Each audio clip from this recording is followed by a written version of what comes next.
Extension. Exception. Sisira yung vocabulary ko. Hi guys. So, ayan. Punta tayo ng ano. Ito na tayo sa... Anong ano to? Anong lugar na to? It's a IPI, ano to, Ortigas Extension. Ito yung paglagpas yung baha. Ortigas Extension. Haba to. Ayan. First bridge. Second bridge to. Punta tayo sa Baras ngayon. Kaso, inaamag na kami sa sobrang traffic. Naamag. Ninervous ka na. Actually, dinervous ako kasi, Diyos ko, kalimat kainan. Parang piling ko, may sasagi. Alam niyo yun? Tingnan niyo, wait. Ayan o. Wala nang galawan talaga. Ayan, tingnan niyo yung talaga gitgita ng traffic dito. Parang gusto ko na lang bumalik at ano. Mamayang gabi na lang ang ano. Lahat sila hari. Dapat pala mamaya na tayo ano. Lalong dumami yan. Di yung mga gabi? Oo. Mga alas 9, ganon? Ayun, pwede yan. Para dire-diretso. Pero okay lang yun, nandito na tayo. Nakapagpakain naman ako guys ng dogs. Maaga kasi naglinis nga kami sa apartment, diba? Nag-is-is talaga kami, binubusan ko na Sonrox, in-scrub, tapos in-scrape. Tapos yan, and then pinaliguan ko yung mga dogs para talagang mabango sila. Then yan, naligo na rin ako and we're here, stuck sa traffic. Pero yeah, uwi kami madaling araw para ano, wala nang tao sa kalsada talaga. Pahihintulutan dito. Kayo ilangan ko. No way dude. Nervous na ito sa co-pilot mo. Hindi kayo makapasok dito. Katuli! Titigil naman kami. Good morning guys. Hindi na kami nakauwi ni Daddy. Nag-check-in na kami dito sa Ortigas at bangenge ang kalbo. Siyempre nag-inom. Nag-inom tapos na ano pa siya, na disgrasya pag nalusot sa sa kanal. Kaya double trouble talaga yung paggabi. So ako na nagmaneho hanggang dito sa sa Ortigas, Pasig nga. Tapos sabi ko, uwi pa tayo or check-in na lang tayo. Kasi magkakahulan na may mga aso din. So check-in na lang kami. And then nga, kakagising lang. Pero pa-check out na rin kami at alas 12 na. Masakit yung mo de? Sakit yung tuhod mo? Na-dislocate. Paano sumot doon sa Sumot sa kanal. Open pala yung kanal. Tapos, doon siya dumaan. May pinakuha kasi ako sa sasakyan at, diba, hindi nga kami uminom hindi kami uminom nung asawa nung friend niya. So, nagdala ako nung carbonated water na ano ba yun? Yung may yogurt. So, pagkakuha niya, dumanda sa may kanal, hindi niya napansin. Yan, na-shoot yung paa niya. Akala ko nga inatake na natumba na Kasi natumba talaga siya, kaya galis pa siya dito sa likod. Diyos niyo, Santissima. Kakaloka. Ano pa naman din yun? Di ba mga gutter? Malapit yun sa pader. Pader ng gate na nung friend niya. So, akala ko na tumama yung ulo doon. Kaloka. Mga disgrasya pa man din ang ganyan, lalo na sa ganong mga sitwasyon Play? Okay. Play ko na daw yung movie. Anyway, ganito ko mamaya guys at lang ako magsisinop na rin, pa-check out na. Sa inyo ma'am. Good morning guys. Happy Monday. Okay. 95. Ay, balik. Thank you.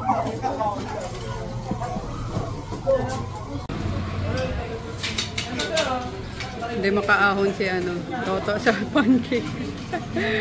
Marami pang order. Ayun. Nasa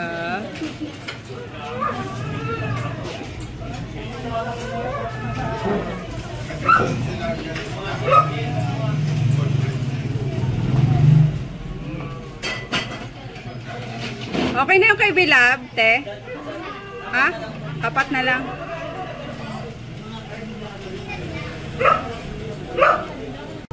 Inarte si Maki. Tinali kasi si Maki at baka masagasaan.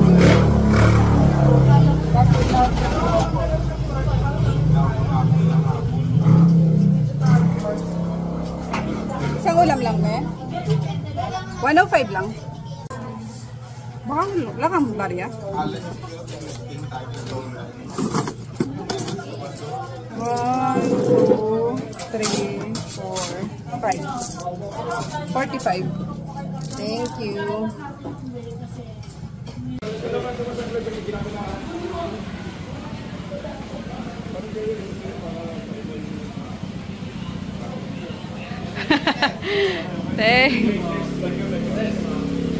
Sino magdadala no? Sige, sir. Ano, kasaba pudding. Kasaba. Samahan ko na lang kayo baka sabihin may ibibigay. Okay na mag-pancake. Wala ko nakapag-ulam of the day. Pero, yun lang naman guys. Baka maumay kayo eh. So, ayan, bilihan na kasi mag-alas 12 na.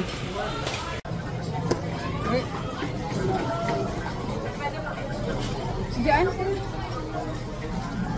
Ayan guys, konti na lang. Konti na lang inaantay namin kukuha ng order. And we're done. In fairness, ang ganda talaga ng Hada Labo. Ayun o. Hada Labo. O diba? Kita pa rin naman yung pores. Pero at least wala ng mga sumpa.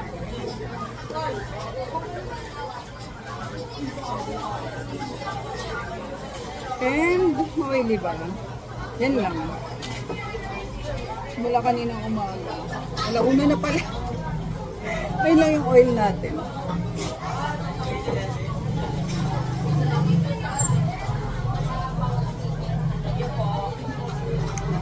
Okay. Gutom ka na? Gutom ng mami ko to. Ito yung original dito guys. Pinalayas ni Negi. Impaktang Negi yun eh. Ito si Mami Cat. Original pusa dito. Na stray. Ayan. Ito dito. Wait lang, kumukuha lang si Mama ng ano, ng pagkain. Yan, mabait yan eh. Kasi si Negi napakasungit ng impactal nyo. Lahat na lang ng pupuntang ano dito, mga pusa. Nahabol niya kahit si ano, si Chuchay. Pero di siya umubra kay Chuchay eh. Mami Cat! Pagka nga alis, kumukuha lang si Mama ng ano. Kumukuha lang. Okay? Pagka nga alis.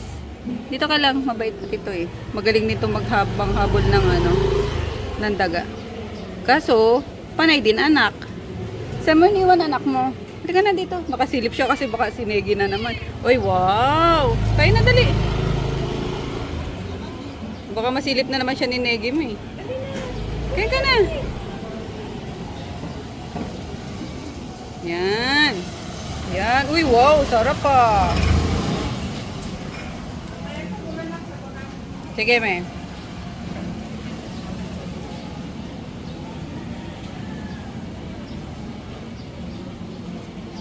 Order against sa Shanice. O, diba? Isang bilao ng, tawag dito na biko. Grabe yung ano guys, oh. Ang dami. Toppings. Tapos puto. Ito ang sarap nito. Best seller. Tapos pwede sa mga, halal guys. Halal siya. Yan. And then, ito. Toppings. Siyempre pang malakas ang Shanghai. Oh, perfect. Order na kayo sa Shanice. Open na po for ano, booking. May free soft drinks pa daw to. O, saan pa kayo? Ganyang package na. Di na kayo magluluto, di na kayo maghuhugas, di na kayo mag-iisip. O, diba? Deliver na lang. And, party ready na. O, pack. With free. Dalawang 1.5 na coke pa. Magkano yan eh? Yung package? 2.8? Oh, halagang 2.8 guys. Diba? solve ng ano nyo, party nyo. Walang kapagod-pagod. Kakain na lang kayo. Order na! Hi guys! So, it's 3:15 PM na. Pero, ako'y lalarga na. Kasi, pupunta pa ako doon sa parking ni Taylor. Itatanong ko if pwede pang mag-park nga doon or ma-extend yung aming parking space. Total, di pa naman nasisimulan yung ano eh. Ay! Okay na, Vic. Thank you so much. Im na iwan dyan? Sige. Okay na to. Ay, yung mga naiiwan. Wala akong payong. Sabi si may payong. Yung mga naiiwan daw dyan. So, gamitin ko muna. Pwede naman i-claim if may makakita, di ba? So, ayun nga. Punta muna ako doon sa Ames para makiusap na or tanungin kung mabibigyan pa tayo ng parking space. Ayan. Oops! Tsaka muna. Wait lang. Tsaka muna kayo. Ay! Kabayo ka! Pinull out ko kasi si Taylor nung wala si Daddy, diba? Nung nag-ano siya, layas-layasan siya. So, pinull out ko doon. Nilagay ko sa Doña Adela. And, akala ko naman, may extend pa yung pag-ano niya, pag-lalayas-layasan niya. So, after a week nga, or lagpas 1 week, umuwi din naman. Hindi ba kasha? Boy? Hindi. Nagagalit si Buboy, sundin niyo.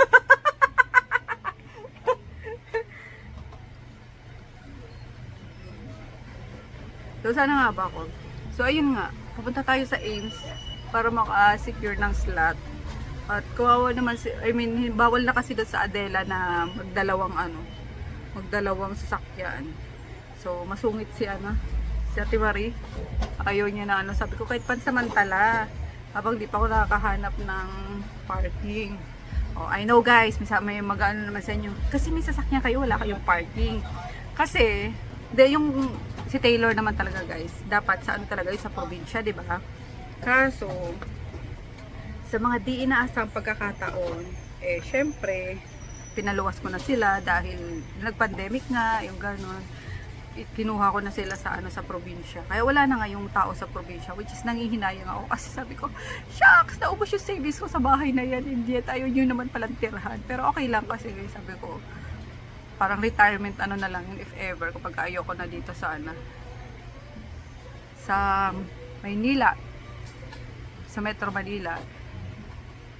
So at least meron tayong bahay sa probinsya, diba? Even sila mama, ayaw din naman dun kasi. Kaya sabi ko parang sayang naman tuloy na yung pinampagawa ko dun. Ayaw naman palang tirahan kasi nabubulok na yung yung bahay. Di sana pala kako. Hindi muna siya hindi muna siya pinagawa. Kumbaga tamang lang. Tamang kahit kubo-kubo lang, diba? Bakasyonan lang naman. Yun, finul na kasi sa bagay, tatay ko kasi nag-decision. So, support, ganon. And, syempre, kumikita naman kasi ako noon. Kasi last time nabenga ko ni Papa dahil doon sa bahay namin sa Don Carlos na, my God, parang sobrang sama ng loob ko doon gawa ng wala daw akong wala daw akong inambag do, yung ganyan. Alam mo naman mga tatay minsan na di ba, nakapagsalita, lalo na pagkalasing ka, we hate it na, kapag lasing si Papa, kung anong salitang lumalabas sa bibig na nakakasakit sa amin na di niya alam. Iba yung iba yung impact sa amin na anak niya. So, back to parking. Kaya, ganun. Kaya, meron kaming Taylor, kasi, yun nila, Chris dati, nung nasa probinsya sila, diba? Parang service yun nila. And nag-pandemic nga, and ganyan, na-stop lahat ng mga face-to-face classes, hanggang sa, dinicide ko na lang na kuhanin sila dito, para dito magsimula ang pagnegosyo, yan si Nene. So, alam nga namang itenga ko dun yung sasakyan guys, di ba? Mas lalang masisira. So, namin dito. Dinala. So, kaya ayun, nangahanapan ko ng parking. Kaya, ayan, kung sa parking lang naman guys, sagana kami sa parking sa probinsya. Yun nga lang sa probinsya. Okay? Uy, ba't ko may ikot? Grabe naman. Mima, hindi kasya? Hindi kasya doon sa O, gamitin mo na lang yan. Tingnan nga, ka muna rito, magpakita ka. Grabe, may bago daw siyang baby kasi bumili ako ng bagong fryer at nasira ang fryer namin. Tingin, hindi kasha? Yung dito niya ako. Ah, okay. Sige, yan na lang narod gamitin mo. O, sige. Okay. So, anyway, yun na guys.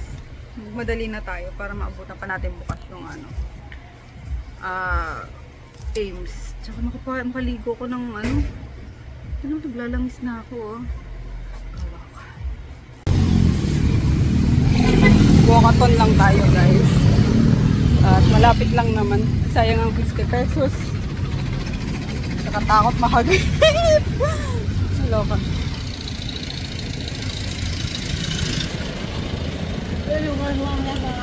Excuse me.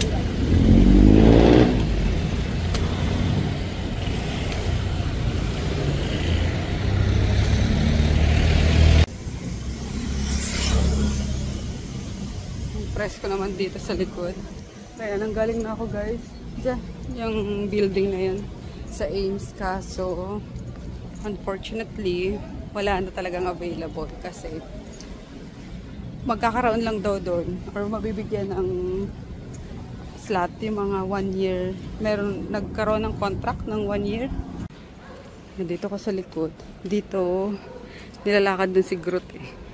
Yung bata-bata pa si Groot. I mean, ano naman na siya. Yung ano lang namin sa Adela. Kakalipat. So, dito nilalakad yan ni Chris, ni Daddy, ni Punying. Yan. Alam niyo, suswerte talaga ng may mga ano, no? Yung mga nakabili ng lupa dito sa sa Metro Manila. Yan ang hindi kasi naisip ng tatay ko noon eh. Nung kumikita pa siya.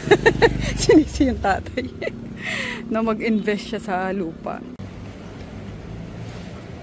Rental. Hanap-hanap tayo ng pay parking. Ito rental kasi.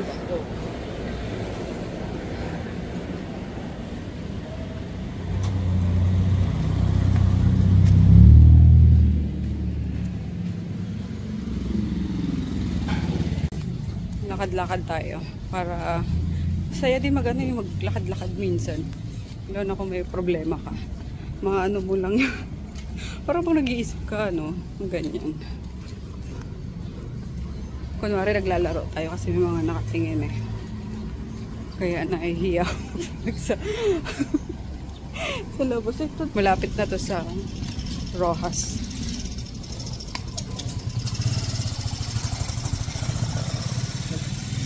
Taas na natin. Wala naman ng, ayan, walang masyadong tao. May nakita ko, parking for, eto, parking for this dito sa Sogo. Sogo. Yan, why not, diba? Parking for this. Pwede na to kasi tabi ng ano, tabi ng building. Hindi masyadong may initan si Taylor. Saan ito mag-inquire? Kanino? Sa number na lang? Walang office? Mag-inquire ako sa parking. O nga. Saan? Saan ang office? Wala?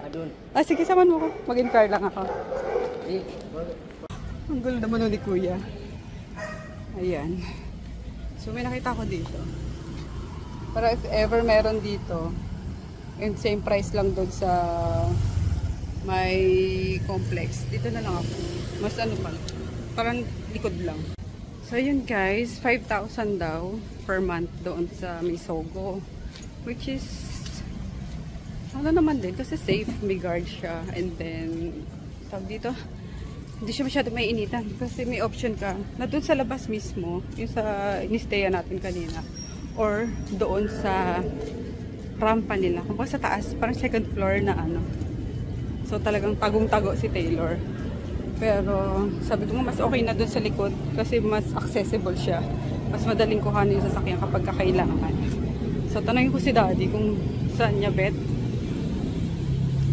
i-park si Taylor. Kasi doon sa napagtanong ako, 2.5. 2.5 pero, sabi ko, baka naman mahatak yan ah. Hindi daw. Parang safe daw kasi private property naman. Pero, ano kasi, dinadaanan masyado ng sasakyan. So, very prone sa mga gas-gas.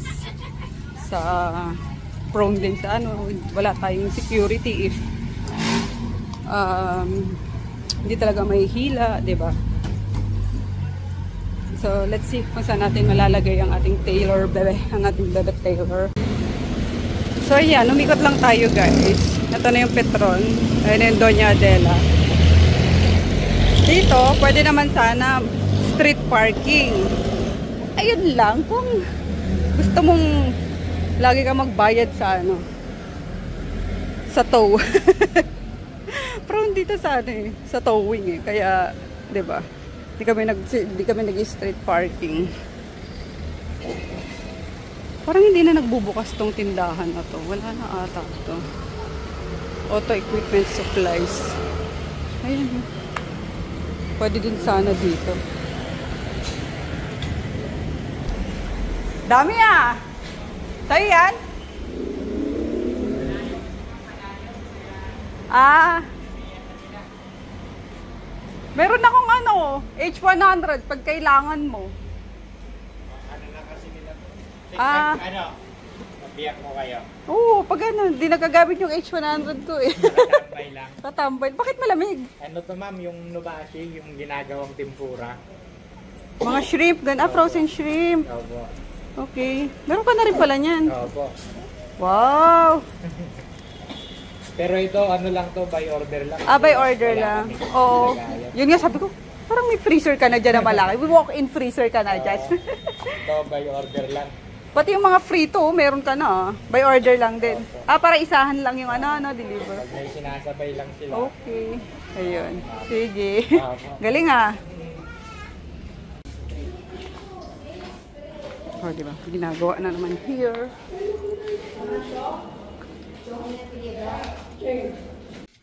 So, dito na tayo guys sa bahay. May in-upload sana akong vlog noong last week, parang September 30 ata yun. Kaso, bigla akong pinrivate. Kasi yung vlog ko ng yung lumabas kami ni Chris. Pupunta kami sa Baras na kami lang. Parang mom and date namin. Mom and son date namin. So, may part kasi doon na parang na-expose ko daw yung asawa ko. Tapos, yung mother-in-law ko. Yung paglilinis ko nga dito, dahil, ayun nga, in-expose ko daw yung mother-in-law ko sa public na disrespectful, disgusting, rude daw ako na Hello guys! My God! If ganun yung sa inyo nun, yung dating sa inyo nun, nasa inyo na yun. Pero ang akin lang naman, is totoo yun. Kasi, kailangan kong i-call out. I mean, hindi ko naman kino-call out si Mami in public na. Matagal na kasi yung issue ni Mami. Even nung buhay pa si Ate Winnie, like, yung sister-in-law ko, lagi na namin sinasabi yun sa kanya na, sabi nga doon na Ate Winnie, ano ba yan Veronica, yung mga kalat mo dito, ganyan. Veronica tawag niya kay Mami. Yung mga kalat mo dito, ganyan, ganyan. Ayaw mo pang let go. As in literal guys na, alam mo yung mga sapatos na naganda sira-sira na lang, pero ayaw niya pang itapon, ganyan. Tapos yung mga libro nila dati, mga libro nila nung maliit pa sila, like elementary, high school, as in, nandun pa sa kwarto nila na, kung i-imagine niyo kapag binuksan niyo yung kwarto ng ng mother-in-law and father-in-law ko, literal na puro clutter na yun talaga. Siguro kung meron ka man doon may survive, siguro yung mga documents na lang, yung ganyan. Inanay na. Kasi nga diba yung bahay nila is inaanay na. So inanay na lahat yun. Kaya lahat yun, wala nang nagawa si Mami, kundi itapon na talaga. So yun. And then yung sinasabi ko naman sa inyo na ayun nga, yung na-expose ko daw, sabi, nung nag-comment, nabwisit lang ako kasi, parang gano'n yung lagay sa kanya na, ako pa yung, yung, tawag doon, disgusting. So, hindi para sa'yo itong, guys, hindi para sa'yo to, itong channel ko, kasi, kaya ko naman nasabi yun, kasi itong vlogging channel ko, guys, parang, space ko to kung saan makakapag-open up ako sa inyo kasi 'di ba? Okay na ako sa sa 1,000 viewers. Kahit nasa 26,000 yung yung subscriber ko pero 1,000 viewers lang. Okay na ako doon kasi parang dito ako nakakapag-express ng feeling ko. Dito ko parang nalalabas minsan yung sama ng loob ko, yung ano, kasi as a Capricorn, kayang-kaya ko guys i-suppress lahat ng feelings, ganyan, mga sakit na hindi nyo alam. Kasi minsan parang ang sarap din mag let go, maglabas na sama ng loob sa virtual friend, which is kayo. Ayan. Alam po yung iba sa inyo naiinis, pero thank you for not saying any bad words against me. Ayan, kasi na-hurt din ako, syempre, gano'n. Pero, yeah, I'm sorry kung ganun yung dating special sa taong tinawag ako na disgusting, ganyan. Sorry if ganun yung dating sa iyo, pero mahal ko yung binan ko na yon. Alam niya yon. Pero, ayun nga, sinasabi ko lang naman sa clutter kasi totoong nangyayari yun, guys. Huwag tayong ipokrita. Totoong nangyayari yung yung hoarding talaga. As in. Kasi kung sino ka man, pwede kitang isama sa bahay nila and let me know kung mapagiging disgusting pa ba yung pagsasabi ko ng totoo, 'di ba? Kasi kung para sa iyo ang pag-vlog is parang more on sugarcoating lang, masasaya lang, mga positive lang yung pinapakita. Well, sorry. Hindi ganon dito sa channel ko. Parang gusto ko din minsan na 'di ba? Maglabas minsan ng ng sama ng loob, and hindi naman para ng sympathy sa inyo, 'di ba? Pero ma-express ko lang ba minsan yung inis ko, yung galit ko, yung ganyan. Kasi ang hirap kapag kinikim-kim mo din. And ayokong dumating ako sa point na mabaliw-baliw ako na. Especially kay daddy. Like, be careful in exposing your husband regarding sa animal kineme. Well guys, alam nyo, ever since na pro ako sa animal welfare, 'di ba? So, it hurts talaga na yung nangyari nga kay Groot recently is asawa ko pa yung gumawa. So, kaya dun kami nagkagulo na sabi ko sa kanya, idedemanda kita ng ganyan. Kasi willing ako, guys, hindi sa willing akong magpakulong ng taong mahal ko if talagang may hayop na maagrabyado. Kasi ang hayop, walang boses yan eh. Kasi walang boses yan na magtatanggol sa kanila. Kaya, yeah, don't get me wrong on exposing my husband na ganyan. Which is, may lang naman siya. Parang may series of yung anger niya minsan na hindi niya mailabas siguro minsan sa hayop niya, tawag doon, na nabubunton, yung ganyan. So, ayun lang naman. Please hear me out. I know may two sides of story nga, pero hindi naman magsasalita tayo si daddy, 'di ba? Kasi syempre may hiya yan, ganyan. Ako naman sa inyo, very open ako sa inyo and very transparent ako sa inyo. So, yun lang naman. And iniisip ko nga kung i-edit ko pa ba yung yung vlog na hinide ko na muna. Ayan, kasi parang ang lumalabas or ang dating sa iba is yung dirty linen namin, in-expose ko, kumaga I'm washing our dirty linen sa public, ganyan. So, I'm sorry, ang hirap talaga maging people pleaser, or ang hirap i-please ng ibang tao. So, kapag pinagtakpan mo naman yung mga nangyayari sa buhay mo, hindi ka kasi transparent, ganyan, puro paganto lang yung parang nagkukunwari ka lang, ganyan. Tapos kapag naging open ka naman, may masasabi din sila. So, yeah, bahala na kayo, wala na akong paki, guys. So, I guess, ko na lang yan. Kung ayaw nyo panoorin, kung gusto nyo mag-unsubscribe, so, feel free. Kasi hindi naman ako namimilit. And sabi ko nga sa inyo, okay ako sa kung anong meron, sa mga viewer ko na nandyan, na kahit nagagalit sa akin, okay lang. Kumbaga, hindi na sila dumadagdag pa sa kasasakit ng kung magdadagdag pa sa sugat ko, yung ganyan, 'di ba? Pero hindi kasi ako ganun yung taong kahit binabash na ng bongga, parang okay lang. Hindi ako ganun kasi madali nga ako masaktan, ganyan. So, I don't know kung may sa iba itong mga pinagsasabi ko sa inyo, pero if ever naman na may galit kayo sa akin or gusto nyo mag-express ng siguro pwede niyong sabihin yun in a nice way, di ba? Kasi, hindi ako perfect. Walang taong perfect. And for sure, hindi ka rin naman perfect. So, okay. Yan. Kung ayaw mo sa kung ayaw niyo sa channel ko, so feel free guys na mag-unsubscribe and i-block ako para hindi na rin ako nakakadagdag sa stress nyo. Kasi ang dami ko ng pinagdadaanan, ang dami kong iniisip na eto lang, yung safe space ko na makakapagsabi ako sa inyo as a friend, as my virtual friend, okay? And alam niyan nung mga matagal ko ng viewer ever since, di ba? So, yeah, ayun lang. Yan ako na upload ko na yun. Wala na akong pakit kung babash ako. Whatsoever. My IT. Cherries. Paano yan? Hindi ko makabalik doon sa Ay! Bakit nandito kayo? Labas, labas, labas, labas. Yun. Mag-upload tayo. Kilala nyo ba siya, guys? Kilala nyo ba to? Let me know kung sino to. Ayan. Aber, sa mga matagal ng viewer dyan, sino itong asong ito? Let me know sa comment section. Nakakamiss siya.